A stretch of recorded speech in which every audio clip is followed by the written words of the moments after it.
हरे कृष्णा कृष्णा कृष्णा हरे हरे, हरे राम राम राम हरे हरे।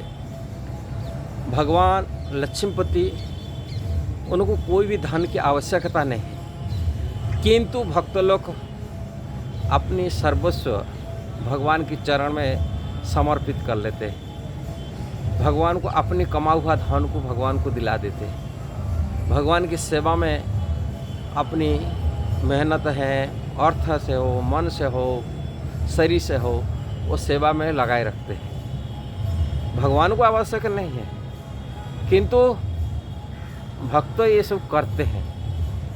क्यों करते हैं? कब भगवान को करने से भक्तों की मध्य भी कल्याण हो जाता है, उसी से कल्याण होता है, देने से। और जो लोग नहीं देते भगवान को, वो लोग स्वार्थी हो जाते हैं, सेल्फिश हो जाते हैं और दारिद्र्य संसार भोगना पड़ता है। उनका कल्याण नहीं होता, अपनी कल्याण नहीं हो पाता है। किंतु भगवान को देने से, भगवान के तो अलग कुछ आवश्यक नहीं, किंतु जो देता उसका ही कल्याण होता है। अब बोले कैसे? यही है शास्त्र का नियम है, यही धर्म का सिद्धांत है।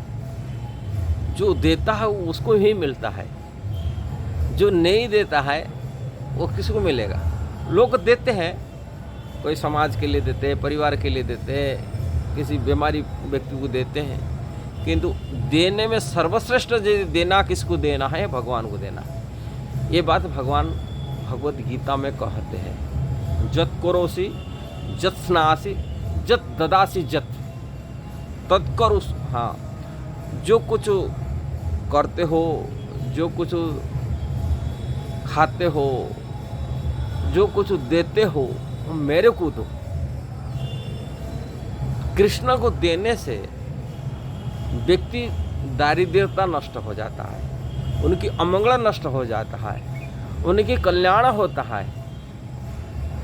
काम कृष्ण ही भोगता है, समस्त धन संपत्ति भोक्ता मालिक होने के नाते उनको यदि अर्पण किया जाता है, संसार सुखी होता है। उसका उदाहरण जिस प्रकार की, जैसे नारद जी कह रहे बात श्रीमद् भागवत में, जिस प्रकार वृक्ष की जड़ है, ग्रहण करता भोक्ता है होता है। वृक्ष का जड़ में पानी देने से पत्ते, टहनिए, फूल, फल, शाखा प्रशाखा सब हरे भरे रहते हैं, सुस्त रहते हैं। इसी प्रकार भगवान श्री कृष्ण की यदि आराधना किया जाता है, श्री कृष्ण सेवा में जो सब कुछ समर्पित कर दिया जाता है, कृष्ण जो संतुष्ट हो जाते, प्रसन्न हो जाते हैं, जीव मध्य भी प्रसन्न हो जाता है, सुखी हो जाता है। संसार में उनका कोई चीज़ कमी नहीं रहता है। जिस प्रकार जड़ में पानी डालने से वृक्ष हरभरे हो जाते हैं, ऐसे भगवान श्री कृष्ण की सेवा यदि लग जाते हैं, उनका कल्याण हो जाता है। ये सिद्धांत बात है कृष्ण की सेवा। इसलिए भक्त लोग भगवान की सेवा के लिए अपनी को समर्पित, किंतु भक्त नहीं स्वार्थ भी नहीं रखते। शुद्ध भक्त कभी नहीं चाहता है मैं भगवान देने से मेरे को सुख मिलेगा, ये विचार भी नहीं रहता है। उनकी मन में विचार था भगवान की प्रसन्नता, बस। अब भगवान का मन में भी एक ही कार्य रहता है, मेरा भक्त सुखी रहे। उनका दूसरी कार्य नहीं है। भक्तों का एक कार्य होता है, मेरा भगवान, मेरा कृष्ण सुखी रहे। उनके मन में यही विचार है, मेरा भगवान कृष्ण मेरा सुखी रहे, उनको प्रसन्न मिले, उनको जस कीर्ति सब कुछ मिले, उनके नाम गुण कीर्तन सारी जगह पर हो। भक्तों का विचार यही रहता है, उनकी कीर्ति फैले, उनकी जस कीर्ति फैले, सभी उनके कृष्ण के शरण में आए, कृष्ण के नाम गुण, इसलिए उनको कीर्तन करता है, जस गाता है, उनकी सेवा में अपनी जीवन को नछावर करता है।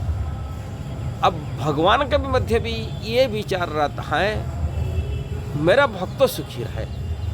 इसलिए भक्तों की भगवान मतलब एक निबिड़ संपर्क होता है। इतना रिश्ता होता है, इतना रिश्ता होता है, न भगवान अपना भक्त को भूल सकता है, न भक्त अपना भगवान को भूल सकता है। ये निबिड़ रिश्ता रहता है, अटूट रिश्ता। और ये जन्म जन्मांतर, ये संसारिक रिश्ता आज ही है, कल नष्ट हो जाएगा। शरीर जब तक है तब तक ये रिश्ता है, शरीर छूटने से सारी रिश्ता नष्ट हो जाता है। किंतु कृष्ण के साथ रिश्ता जन्म जन्मांतर, पहले था, अभी है, आगे भी रहेगा, स्वाभाविक रूप में वो कभी नष्ट नहीं हो सकता है। इसलिए बुद्धिमान व्यक्ति वो कृष्ण की शरण में आता है और कृष्ण सेवा में अपने जीवन को समर्पित कर लेता है। कृष्ण सुख को अपना सुख मानता है। बुद्धिमान जीव ये सिद्धांत बात को समझने के लिए इस्कॉन में आता है, इस्कॉन में जोड़ता है। इस्कॉन में जो जोड़ने वाला व्यक्ति संसार से सर्वश्रेष्ठ बुद्धिमान व्यक्ति होते, मूर्ख नहीं होते।